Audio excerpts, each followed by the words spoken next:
আসসালামু আলাইকুম। আপনারা সবাই কেমন আছেন? আশা করি ভালো আছেন। আলহামদুলিল্লাহ, আমিও ভালো আছি।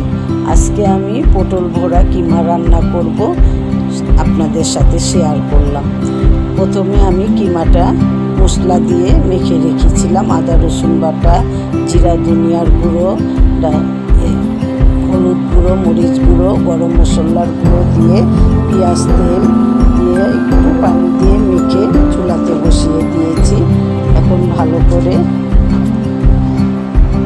নাড়াচাড়া করে ঢাকনা দিয়ে ঢেকে দেব। ঢাকনাটা খুলে একটু নাড়াচাড়া করে স্বাদ মতো লবণ দিয়ে দিই। লবণ দিয়ে ভালো করে কষিয়ে নেব। কিমাটা কষানো হয়ে গেলে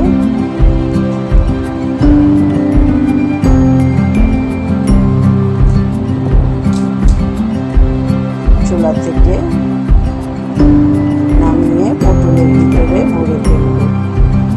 পটলের ভিতরে ভরে